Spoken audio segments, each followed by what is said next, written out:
High court का एक decision आता है और कहा जाता है कि जो हाई कोर्ट 4th ग्रेड का पेपर है 5600 पदों पर, हम लोग भी और आप लोग भी इसलिए परेशान हो रहे हैं क्योंकि पदों की संख्या है वो आपके 5600 है, इस वजह से कि पदों की संख्या ज्यादा है और नौकरी में प्राथमिकता यहां केवल जो 10वीं पास है उसके संबंध में डिसीजन आया है। क्या ये डिसीजन आने के बाद में 12th पास और ग्रेजुएशन वालों को नौकरी नहीं मिलेगी? पूरी बात बताऊंगा, 5-7-10 मिनट का वीडियो है, ज्यादा लंबा नहीं लूंगा वीडियो को, पूरी बात करेंगे और एग्जाम कब तक हो सकता है इसका, और इन 12th पास और 4th ग्रेड वालों के साथ क्या नाइंसाफी हो रही है? नौकरी किसे पसंद नहीं है? 4th ग्रेड वाले जो ये हाईकोर्ट का पेपर हो रहा है, अब ये 12th पास और स्नातक वाले कह रहे हैं इन 10वीं पास वालों की बजाय हमें दो, हमें जरूरत है नौकरी की ज्यादा। ठीक है, ये 10th पास वाले तो कब के वो कहते हैं ना पढ़ाई वढ़ाई छोड़ के बैठे हैं, जब कोई भर्ती आती है तब फॉर्म भरते हैं। हालांकि ऐसा नहीं है कि मैं किसी एक के पक्ष में बात कर रहा हूं, दोनों के पक्ष में बात कर रहा हूं, लेकिन नौकरी किसे अच्छी नहीं लगती? कोई भी नौकरी लगे एटलीस्ट इस बेरोजगारी के दौर में, तो भाई ये वाली बात हो रखी है। थोड़ा सा इस एग्जाम के बारे में बात कर लेते हैं। इसके फॉर्म ऑलरेडी भरे जा चुके हैं। कब भरे जा चुके हैं?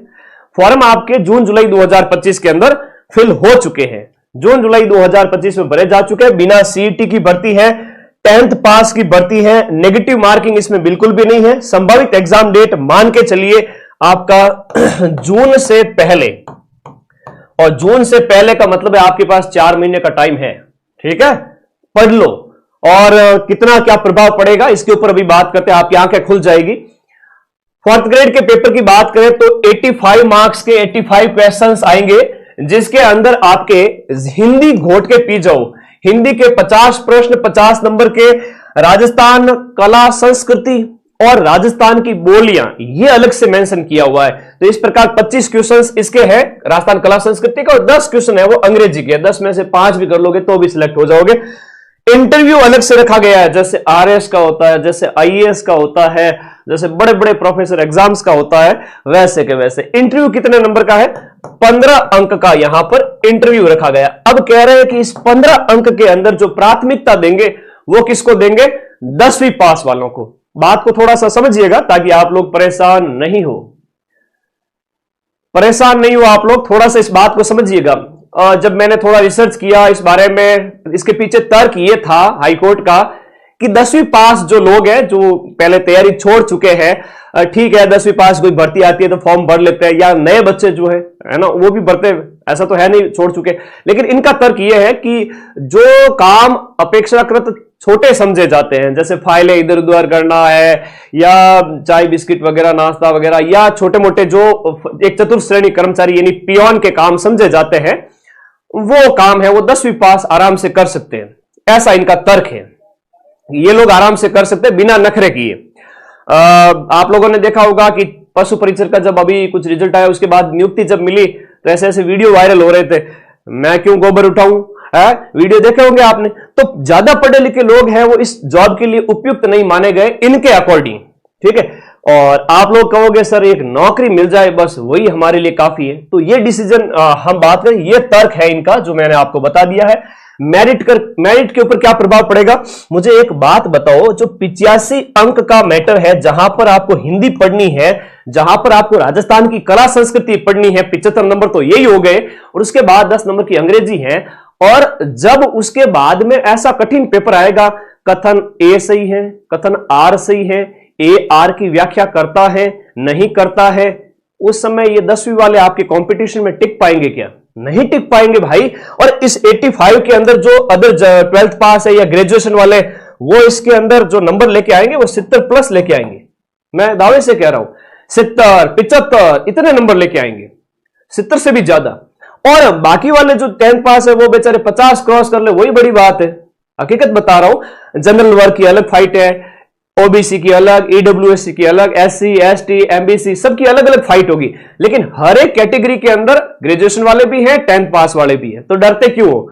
यहां पर आप सर्वोच्च स्कोर करो, यहां पर आपको क्या करनी है? लीड लेनी है। बात रही 15 अंक की, 15 अंक के अंदर कह रहे हैं कि प्राथमिकता देंगे 10th पास को। ठीक है जी, दे दीजिए, कोई बात नहीं, आपका डिसीजन है। सुप्रीम कोर्ट के सामने, हाई कोर्ट के सामने तो सरकार भी कुछ नहीं बोलती, हम तो क्या ही चीज है। तो यहां पर ज्यादा से ज्यादा उनको ए बी सी जो कैटेगरी बनाई गई है, ए बी और C, A category, B category और सी कैटेगरी के लोग, यानी कि ए कैटेगरी 10th पास, बी कैटेगरी 12वीं पास और सी कैटेगरी ग्रेजुएशन वाले। अब सी का कुछ यहां पर जो स्नातक वाले हैं, ठीक है। तो कहने का मतलब यह हुआ, यहां पर 10th पास को हो सकता है कि आपको 2 नंबर से लेकर के 5 अंक की लीड दे देवे कि आपके पास 10th की योग्यता है, हम आपको आगे रखना चाहते हैं, इसलिए ज्यादा से ज्यादा 2 नंबर, 3 नंबर, 4 नंबर, 5 नंबर ये एक्स्ट्रा आपके ऐड कर देते हैं। ऐसा कुछ जैसे होता है ना, कोई भी सर्टिफिकेट वगैरह होता है एसएससी वगैरह का, ये सॉरी इसका स्काउट वाले का, तो इस प्रकार से जब होते हैं तो उसके सर्टिफिकेट के अलग से अंक आपको मिलते हैं, उस टाइप से। तो 2 नंबर 5 नंबर आपके यहां ज्यादा ऐड कर सकते हैं 10th वालों के। तो आपने जब यहां पर इतनी लीड ले ली है 10th वालों की तुलना में, तो क्या डरने की जरूरत है, मुझे तो ये बताइए। बाकी ये डिसीजन ऐसा तो नहीं होना चाहिए, लेवल प्लेइंग फील्ड होना चाहिए सभी एग्जाम्स के लिए कि भाई 10th पास वैकेंसी है, तो ऐसा नहीं कि आप ग्रेजुएशन वालों के 5 नंबर कम कर दो और 10th वालों के 5 नंबर है वो आप बढ़ा दो। क्यों, नौकरी प्यारी नहीं है क्या इनको? उल्टा, और 10th पास वाले तो आज के टाइम में अपना काम धंधा कर रहे हैं, वो ये छोटे से लेके बड़ा तक बिजनेस है ना, हर तरह का काम वो लगे हुए हैं काम के अंदर। वो तो ठीक है, वैकेंसी आती है तो फॉर्म भर देते हैं, है ना, वो जीव मानता नहीं अंदर का जो है ना, वो कंपटीशन एग्जाम का विद्यार्थी अभी जिंदा होता है इस वजह से। और आज के जो बच्चे हैं वो बेचारे, उनको ज्यादा जॉब की नीड है, उनको नया नया जुनून है पढ़ाई का कि मैं नौकरी लगेंगे। तो सबसे पहली बात यह है कि फैसला तो एक तरह से देखा जाए तो वो कहते हैं ना, अन्याय वाली बात है और ये बदलना चाहिए। और दूसरी बात, अगर नहीं भी बदलता है तो तुम लोग इसमें लीड ले लोगे, ये मेरा मानना है। और किसी भी प्रकार से आपको डरने की जरूरत नहीं है। वो नए प्रकार का जो पैटर्न उन 10वीं वालों को बेचारों को पता ही नहीं है, क्यों डरते हो आप लोग? मेरी बात से सहमत हो तो इस वीडियो के नीचे कमेंट जरूर कर देना। और अभी आपके पास फरवरी, मार्च, अप्रैल, मई तक 4 महीने पड़े हैं, एग्जाम डेट अभी दूर दूर नहीं दिख रही है। मुझे एक चीज बताइए, आप लगभग 6 महीने हो चुके हैं, आपने एग्जाम डेट तक नहीं दी अभी तक, और इस प्रकार से डिसीजन वगैरह आ रहे हैं। चलो, पर एग्जाम डेट फिक्स करके एटलीस्ट बच्चों को कंडक्ट करवाएं एग्जाम, ताकि 5-6 हजार के लगभग बच्चे और ज्वाइनिंग ले रहे हैं, इनके घर में भी चिराग जले। हाईकोर्ट का बैच है जिसके अंदर ये तीनों सब्जेक्ट आपको कंप्लीट मिलेंगे इसी बैच के अंदर, और टेस्ट सीरीज कंप्लीट मिलेगी। रहिए, मस्त रहिए, और कोई डाउट हो तो मुझे जरूर पूछे, ठीक है। और पढ़ाई करते रहे, कोई ज्यादा फर्क नहीं पड़ने वाला है, मैं फिर से कह रहा हूं। इस प्रकार से अगर 10th वालों के पक्ष में 3 से लेकर 5 अंक भी अगर बढ़ा दिए जाते हैं और प्राथमिकता में उनको रखा जाता है, तो भी आपके ऊपर सिलेक्शन पर कोई प्रभाव नहीं पड़ेगा। ज्यादा से ज्यादा जो है 100 से 200 सीट इधर उधर हो सकती है, उससे ज्यादा कोई प्रभाव नहीं पड़ेगा। थैंक यू, धन्यवाद। पढ़ते रहिए, मस्त रहिए, और कोई डाउट हो प्लीज पूछे और पढ़ने की आदत डालें, क्योंकि सिलेक्शन एक दिन में नहीं होता है, एक दिन जरूर होता है, और इसके लिए 4-6 महीने, साल भर पढ़ना पड़ता है। जो पढ़ेगा, मां सरस्वती उसके ऊपर मेहरबान होगी। All the best.